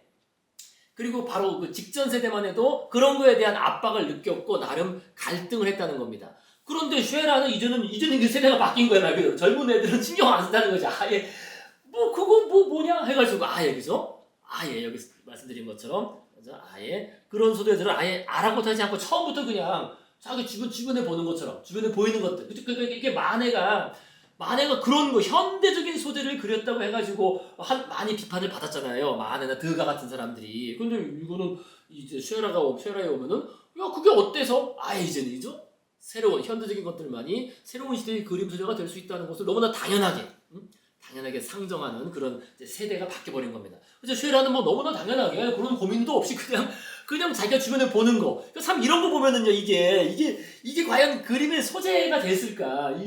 이게 그 파리 변두리에 들어선 공장 단지거든요. 우리로 말하면 구로공단 이런 거, 그죠? 그 구로공단을 그린 건데 프랑스 파리 옆에 있는 말 그대로 진짜 구로공단이에요. 요 정도가 구로공단 그 위치 정도도 맞습니다. 그래서 그 파리 변두리에 있는 공장 이렇게 공장 굴뚝에다 공장 이런 볼품 없는 말 그대로 이걸 그린 건데 이거를 만약에 아카데미 작가들이 봤다면은 이거는 이제 막말로 쓰레기를 그렸네 했을 거 아니에요. 이런 그 하찮고 그저 지저분한 주제를 이걸 뭘 그리냐, 뭐가 보기 좋다 그리냐라고 했을 텐데 쉐라는 아무 상관없이 그냥 그리는 거예요. 자기 주변에 보이는 거니까, 그죠? 진짜 그래서- 미술을 좋아하는 사람들이 다 그 경제적으로 상황이 좋은 사람들이잖아요. 네, 그러니까 자기가 원하는 거 그냥 그린 거죠. 그렇죠. 그렇게 볼 수도 있죠. 맞아. 그럴 수 있죠. 그래서 전통적인 작가들은 고사하고 그러니까 이런 그림은 인상파들도 그리지 않았다는 거예요. 이 주제는. 그래서 인상파들도 뭐 꽃이나 뭐 풍경이나 유원지를 그렸지 이런 일상생활에서 그냥 아니 구로공단에 이런 뭐 허접한 모습을 누가 그리겠어요. 근데 쉐라는 그냥 일상적인 삶을 일상적인 장면을 그림 소재로 그냥 삼고서 그렸다. 그래서 이런 그림도 말 그대로 노동자들이 이렇게 이제 땅 파는 사람들인데요. 그래서 일하는다. 이거 그냥 그린 거지 뭐 아무 생각 신화적인 소재 이런 것 전혀 신경 안 쓰고. 그래서 이렇게 쉐라는 뭐 농부건, 노동자건, 하녀, 뭐 광대 등 하층 계급의 사람, 뭐 자기가 주변에서 만날 수 있는, 그죠? 주변에서 관찰할 수 있는 사람들을 꺼리낌없이 자주 그렸습니다. 하지만 이제 쉐라의 그림에는 그런 건 없어요. 이렇게 뭐 돌 깨는 사람, 돌 깨서 작업하고 있는 거 그린 건데요. 근데 참 아직은 그 이제 그죠? 불이 상당히 인상주의적이죠, 그죠? 인상파적인 어떤 분놀림, 그죠? 붓 자체가 아직은 전묘화로 간 게 아닙니다, 그죠? 인상파적인 아주 거친, 그죠? 거칠게 찍어서 이렇게 그리는 이런 그 붓질이고요. 근데 이 그림은 이거 그냥 그린 겁니다. 여기는 뭐 어떤 정치적, 사회적 의도나 의미 같은 거는 없죠, 그죠? 그래서 뭐 리얼리즘이라든지 뭐 민중에 대한 애정 뭐 그런 거 없이 그냥 그죠? 연습 삼아서 주변에 있는 장면들을 일상생활의 장면들을 연습으로 그린 그런 그림이 되겠습니다. 그 그림도 이렇게 터치라든지 이런 것들도 뭐 자기만의 기법으로 한 거 이런 게 있어요? 없이 그냥. 그러니까 이제 연습을 한 거겠죠. 이것이. 그러니까 아무래도 인상주의 영향을 좀 받았기 때문에 인상파적인 연습을 한 거죠. 인상주의적인 연습을 그렇죠?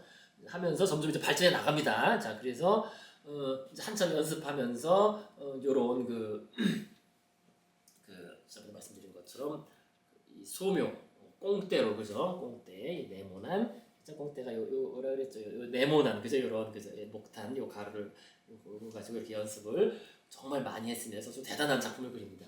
자, 그래서 요거부터 다시 보시겠습니다. 요것도 상당히 중요한 얘기가 한 가지 나와요. 1883년에 이제 24살 때 쉐라는 이 초상화하고 자신의 어머니 초상화를 살롱전에 출품했는데 요것만 입선한다 그랬습니다. 요것만. 그래서 살롱전에서 입선을 했고 나름 엄청나게 호평을 받아요. 야, 이거는 그죠? 그 초심자의 그림이 아니다. 자, 그다음에 그 다음 또 살롱전을 위해서. 왜냐면 그 살롱전이 그래도 살롱전 아카데미 전통에서 나왔지만은 살롱전에서 입선을 하면은 그래도 이름을 알잖아요. 그러니까 살롱전을 뭔가 위해서 최초의 대형 작품 아니에르의 물놀이를 기획하고 큰 그죠 3m, 2m짜리 큰 그림을 기획하고 그림을 그립니다. 그런데 이제 그래서 그 그림을 그렸는데 이 아니에르의 물놀이를 살롱전에 출품했는데 이게 떨어져 버려요. 그죠? 그래서 아니에르의 물놀이가 이런 그림입니다. 요 그림이에요. 그죠? 이 보신 적 있으세요? 그죠? 이것도 유명한 그림이죠. 그죠? 쉐라 유명한 그림. 비슷한 분위기의 뭔가 그죠? 근데 이것도 아직은 전묘한 아니에요. 이것도 어쨌든 요 그림을 그죠? 2m, 3m 엄청 큰 진짜 큰 그림이죠. 그죠? 큰 대작을 그려서 살롱전에 냈더니 당연히 살롱전에서 이런 일반 노동자들이 뭐 물놀이하는 이런 뒤에 공장 굴뚝 보이고 뾰족하지 않겠죠. 그죠? 자, 떨어졌습니다. 자, 떨어졌더니 그 쉐라가 나름 그 이게 부르주아 출신이기 때문에요, 그죠? 그럼 아예 이제 살롱전에 미련을 더 이상 가지지 않고, 에이 저거 오히려 거꾸로인 거지. 난 저 살롱전 인정 못하고 우리끼리 만들자 해가지고 이 만든 거 이게 또 중요해요, 이게. 이게 역사에 중요한 이게 됩니다, 요게. 쉐라는 그래서 야 이게 살롱전에 5월에 있잖아요. 5월에서 떨어진 다음에 안 되겠다 해가지고 우리끼리 만들자 해가지고 7월에 심사위원도 없고 대신 뭐 상도 없다, 그죠? 그러니까 누구나 다 할 수 있는 바로 이 독립, 그죠? 독립미술가협회, 소시에테 데자자시테 댕댕평당. 그래서 이 창립 멤버 폴 세잔, 폴 고갱, 뚜르드 로트레, 까미우 피사로, 마르가리타 필레, 오딜롱 드르동, 폴 시냐크 이런 사람들을 조르주시라. 그래서 이 창립 멤버로서 이 독립미술가협회를 요거를 창립합니다. 요거 창립해요. 그래서 요거 이제 기억을 해주셔야 돼요. 요거를 요 얘기 잠깐 하시겠습니다. 자, 그래서 지난번에 요 얘기는 했었죠. 쉐라가 요렇게 데생, 그죠? 데생, 소멸실험의 데생 실력이 아주 대단하다라는 거 지난번에 보셨고요. 정말 대단한데 나름 그 전묘화적인 그런, 그죠? 그런 그 성격이 있습니다. 그래서 이런 소묘는 봤고요. 자, 그다음에 이제 자, 이제 요 얘기. 그래서 독립미술가협회. 그래서 요건 이제 한번 언급을 우리가 해야 될 필요가 있습니다. 우리가 계속 인상주의 때부터 얘기해 왔지만은요, 19세기 후반에 이 주류 미술계, 그죠? 주류 미술계는 그 신고전주의적인 아카데미 아니에요, 아카데미. 그죠? 앵그르의 그 기준이 두 가지라고 했어요. 역사와 어떤 그죠? 스토리가 있으면서 그 피부 처리가 아주 매끄러운 피부 처리. 그래서 그런 아카데미 전통, 그다음에 에콜 데 보자르, 그다음에 살롱전, 이게 이제 주류 미술계인데 당연히 이거에 대항하고자 하는 젊은 세대들이 항상 있었죠, 그죠? 그래서 마네 그죠? 뭐 들라크로와 사실 그랬고요. 들라크로와부터 이미 들라크로와 그 후예인 마네, 모네, 그죠? 근데 어쨌든 이 젊은 이쪽에 비주류 미술가들은 결국 이 주류에 대항해서 독립이라는 단어를 채택했어요. 독립, 그죠? 독립. 그래서 이 독립이란 단어가 최초로 사용된 거는 요거로 확인됩니다. 그래서 1879년 제4회 인상주의 전시회, 그죠? 인상파 전시회에서 이 제목이 독립미술가 그룹이라는 단어가 사용됐어요, 그죠? 그룹, 그죠? 영어로는 그죠? 인디펀던트, 그죠? 앵데뻥덩이라는, 그죠? 불어로, 그죠? 앵데뻥덩이라는 독립이라는 단어가 독립 미술가들의 그룹, 이런 단어가 사용됐고 에드가 드가가 제안한 거로 되어 있는데요. 근데 아마 그 당시에 이 독립이라는 말을 많이 썼을 겁니다. 이 비주류 사람들은. 어쨌든 이 공식 전시회에 사용된 거 최초에 이때 사용됐고, 그래서 요 단어가 다시 이제 또 살아난 거죠. 지금 이 아니에르 물로리가 1884년에 지금 살롱전에서 떨어졌다 그랬잖아요. 쉐라가 냈는데 떨어졌는데, 떨어지고 나니까 이때 이제 떨어진 사람들이 많을 거 아니에요. 요때 하필 원래 우리가 알다시피 마네가 스캔들 일으켰잖아요. 1860 한 20년 전에, 그래서 한 20년 전에 이 풀바드의 정신 가지고 난리치고서 그 다음에 이제 나름 점차 개방적으로 이 살롱전의 그죠? 이 심사 기준이 좀 느슨해졌는데, 근데 이게 들쑥날쑥한 거죠. 누가 심사위원이 되냐 따라 가지고. 그래서 하필 요때, 그래서 이 해에는 심사가 매우 엄격해서 떨어진 사람들이 많은 겁니다. 많으니까 떨어진 사람들 한 40여 명과 함께 그럼 우리끼리 전시하자 해가지고 만든 단체예요, 이게. 만들어가지고 처음엔 이렇게 만들었어요. 그룹, 그죠? 독립미술가들의 독립미술가 그룹을 만들어서 이제 시의 허가를 받아서 르브르 옆 까르제 광장 가건물에서 대대적으로 전시회를 엽니다. 이거는 근데 뭐겠습니까? 이거는 일종의 낙선전이죠. 떨어진 사람들이 우리도 전시할 기회를 달라 해가지고 시에 요청을 해서 나름 열었던 낙선전 성격의 전시회인데, 그러니까 당연히 심사도 없었고 수상도 없었으며 소액의 전시비만 내면 누구나, 그죠? 왜냐면 전시하려면 그 전시 틀 같은 게 필요하니까요, 그죠? 그래서 이게 4점에 10프랑인 어쨌든 그런 식으로 돈 내면은 하는, 그래서 누구든 어떤 작품이든 전시할 수 있던 이런 독립미술가 그룹을 결성했습니다, 쉐라는. 자, 그래서 결국 이 독립이라는 말이 우리가 오늘 많이 사용하잖아요, 그죠? 독립, 그죠? 오늘날 여러 분야에서 정말 이 독립이라는 단어가 많이 사용되고 있는데요. 그죠? 우리가 대중음악계에서는 인디 음악, 그죠? 인디 밴드, 인디가 이제 인디펜던트, 그죠? 인디 음악, 인디 밴드라고 하고 영화계에서도 독립 영화라는 것도 있고, 그죠? 그다음에 스포츠에서도 왜 독립 리그, 독립 구단, 그죠? 야구 뭐 독립 구단도 있잖아요. 그래서 독립이라는 말 많이 쓰는데 일종의 이게 그 주류와는 다른, 그죠? 다른 그런 말의 시초라고 봅니다. 요게 독립이란 말이 요 미술에서 나온 거라고 볼 수 있어요. 미술. 자, 그런데 이제 문제가 뭐겠습니까? 이렇게 이 낙선된 성격으로 떨어진 사람들이 우리도 우리끼리 모여서 하자 하고 나면은 하게 되면 이게 너무나 급조된 거잖아요. 급조된 전시였기 때문에 질서 체계도 없었고 회계 지출도 지들이 막 엉망진창이고, 그러니까 서로 막 싸우겠지. 막 싸우고 왜 그리고 내 여기 달았느냐, 왜 이쪽이 있냐 없냐, 뭐 돈이 왜 뭐 어쩌냐 왜 냈는데 안 받았다고 하니 별일이 많을 거 아니에요, 이게, 그죠? 체계가 없으니까요. 또 작품도 5,000점 이게 장난이 아닌 거죠, 이게, 그죠? 이게 뭐 중앙 관리하는 사람도 없는데 자기들끼리 그냥 한 건데 이게 관리가 안 되죠. 또 작가들도 제대로 남아있지도 않아요. 장부도 이게 402명이 420명이 어쨌든 뭐 작가들도 그렇고 엄청 많고 작품도 많고 수준도 지각각이고, 그죠? 그러니까 결국 별다른 주목을 받지 못한 너무나 급조된 이런 전시가 되고 맙니다. 그렇게 되고 나니까 안 되겠다 해가지고 쉐라가 이제 본격적으로 진짜 만들자, 우리가 저 살롱전에 대항하는 단체, 우리만의 단체를 만들자 해서 이건 독립미술가 협회가 되는 겁니다. 독립미술가 협회. 그래서 아까 명칭이 다르죠. 그러니까 급조된 거는 그룹이고, 그룹, 그죠? 그죠? 이제 아예 독립미술가 협회를 만든 소시에테, 그죠? 아예 소사이어티. 그래서 독립미술가 협회를 아예 만듭니다. 그래서 이러한 상황에 실망한 쉐라와 다른 작가들은 이 전시가 끝난 후에 안 되겠다, 이렇게 중구난방 안 되고 우리가 아예 본격적으로 만들어서 우리끼리만 계속 전시하자 해서 새로운 단체의 필요성에 뜻을 모으고 7월 29일 미술가들이 완전히 자유롭게 대중의 평가에 작품을 선보일 수 있도록, 그죠? 심사 없이, 그죠?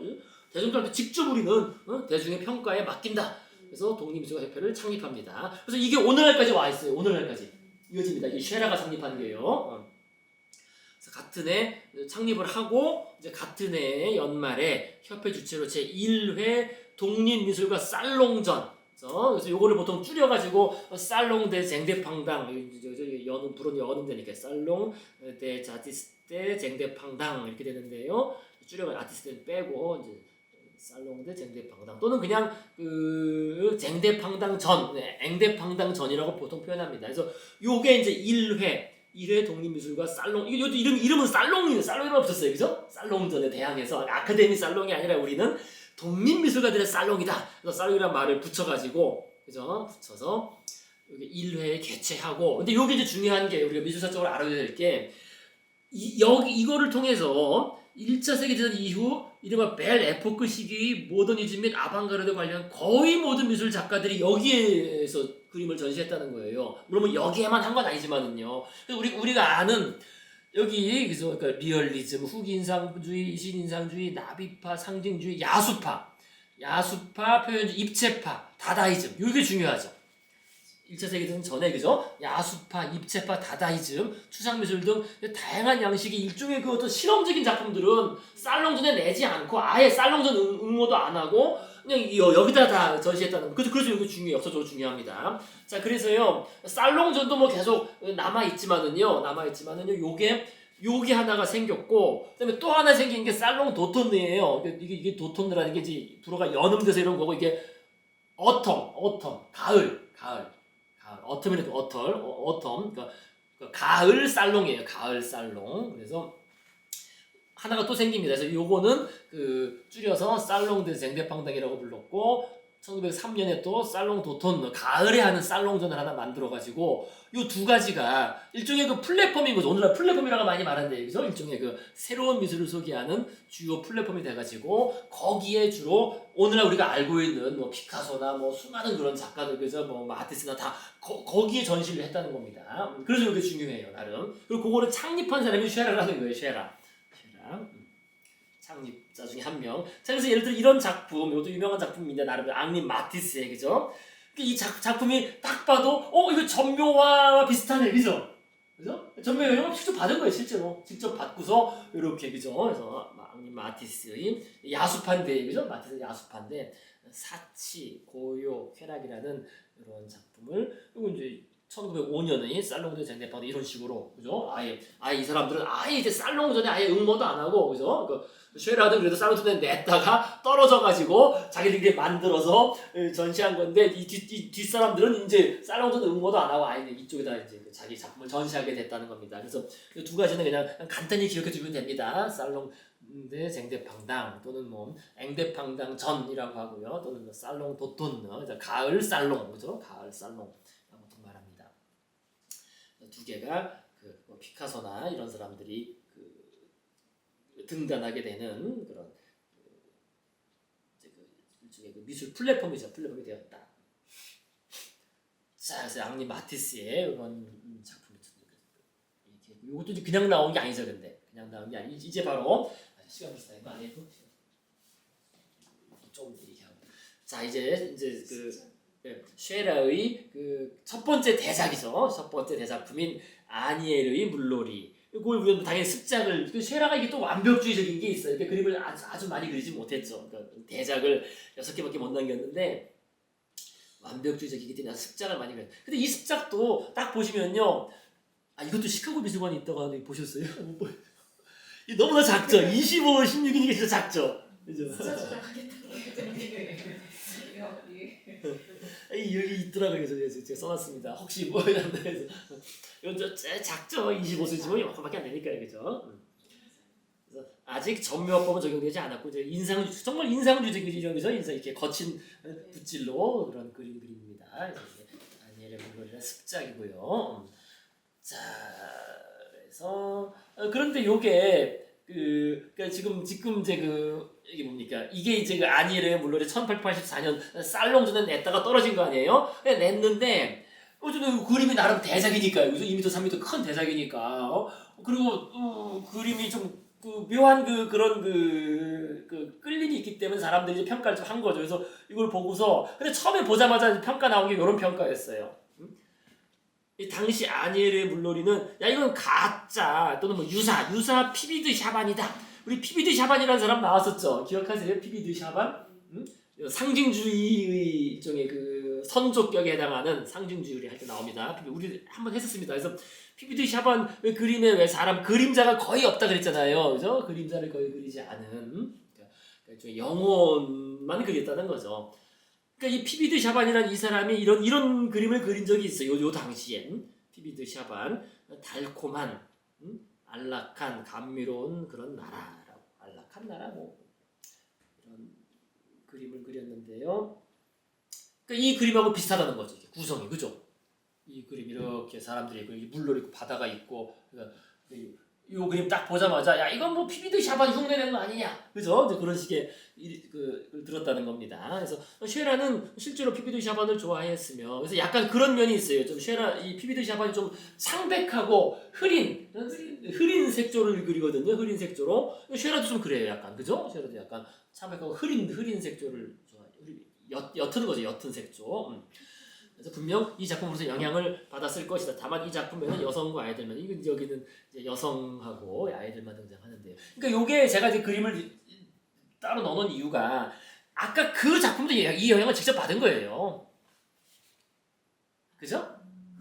그죠? 똑같잖아요 사실. 그 제목도 그 피비드 샤반 그림이 달콤한 나라 두 배인데 두 가지 불어로는 뭐 달콤하다 뭐 그죠 안락하다 그런 뜻인데요. 이거도 사치 고요 쾌락 똑같은 거잖아요 사실은요. 그죠? 구성도 뭐 비슷하고요. 그죠? 그러니까 그렇게 그 원형 이미지가 있으니까 이게 우리가 이거만 보는 사람은 야 마티스가 뭐 이렇게 했는데 그게 아니라 다 앞에 작가들 어떤 우리 원형 이미지 그죠? 프로토 이미지 프로토 타입을 가지고 자기가 뭔가 다 재조합하고 재구성하러 만든 겁니다. 일종의 이게 AI인 거죠. 그죠? 그러니까 AI한테 그죠? 이거 딱 넣어주고서 야 이거를 마티스풍으로 만들어줘 이러면 이제 그죠? 마티스풍으로 뭐 이렇게 나오겠지 마티스풍으로 좀 그런 식인 거예요, 그죠? 그렇게 생각해 볼 수 있습니다. 어쨌든 그래서 이게 다 돌고 돈다는 거예요. 그러니까 그 원형 이미지를 만드는 게 그게 창의적이라는 거죠. 그래서 이 사람도 마티스도 그 주제도 그렇고요, 바로 그죠? 사치, 고요, 쾌락이라는 이런 그런 그렇잖아요. 뭐 평온하고 아주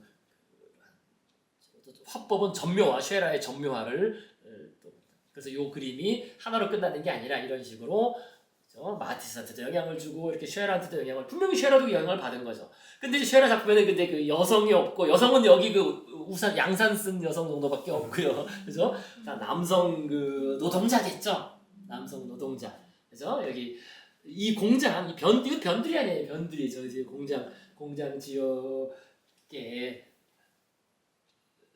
지역에는 당연히 누가 있겠습니까? 그 구로공단 지방에서 올라온 당연히 지방에서 올라온 친구들이 여기서 일하고 또 자기는 시골에서 왔으니까 시골에서 옛날에 어떻게 놀았겠어요? 물놀이 하는 거죠. 그죠? 주변에 물 있으면 그런 식의 그걸 보시면 되겠습니다.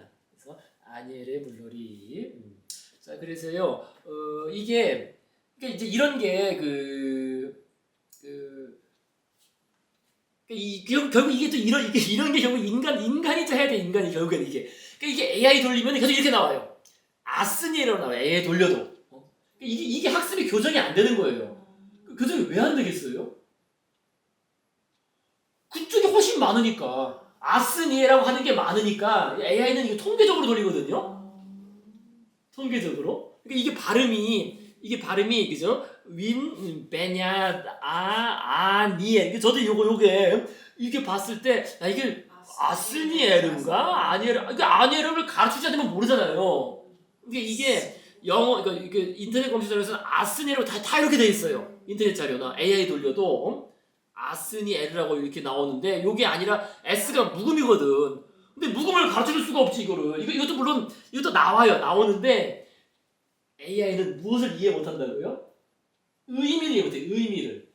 이 묵음이란 말의 의미를 이해 못해요. AI는. 묵음이라고 우리는 그거는 발음하지 말라는 거니까 이거 빼고 아네르라고 해야 되겠구나 라고 우리 해가지고 우리 이제 이거를 교정할 수 있잖아요. 근데 AI는 그 말의 의미를 모른다니까요. 이렇게는 나와도 돌리면은 S는 묵음이래. 그러면서 지는 아스니라고 돼 있어요. 무슨 말씀인지 아시죠? 그죠? 처음에 AI한테 네. 말을 화법이나 문법을 막 이렇게 몇 년을 가르쳤대요. 안 됐대요.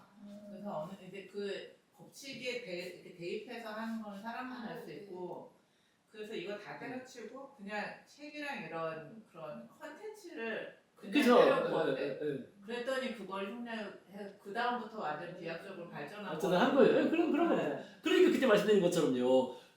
그 법률 AI가 쓸모가 없어지는 게 법이 바뀌어 버리면은 규칙이 바뀌어 버리니까 이거 어떻게 적용할지 몰라요. AI는 의미를 모르기 때문에 의미를. 그러니까 소용이 없어지는 거죠. 그러니까 인간이 할 일은 여전히 많습니다. 너무너무나 많고 더 많아지는 거예요. 어떻게 보면은요. 그러니까 이런 게 이제 대표적인 그런 사례겠습니다. 그래서 이게 근데 이거는 우리가 알 수가 없잖아요. 프랑스 사람이 아닌 이상 어떻게 알겠어요, 그죠? 저도 이거 봐서 아는 거, 이 문헌 찾아서 아는 거고, 그죠? 아니에르, 그죠? 아스니에르가 아니라 S는 묵음이다. 그래서 아니에르다. 그게 아는 거지, 그죠? 자, 그래서 이거는 아니에르의 물론이다. 근데 일부 출판된 책에도 아스니라고 되어 있는 게 많더라고. 우리나라 일부 그 미술 한 사람들도 잘못한 거지 그거를. 자기들 찾아봤겠지. 인터넷 찾아보니까 아스니라고 되어 있으니까 했겠지. 근데 아닌 거더라고. 옛날 책 보면 다 이렇게 나와요. 아니에르가 맞다. 여기까지 하시고요. 다음에 조금 아니에르의 물놀이 이 얘기랑 그다음에 그란다트 섬의 일요일 오후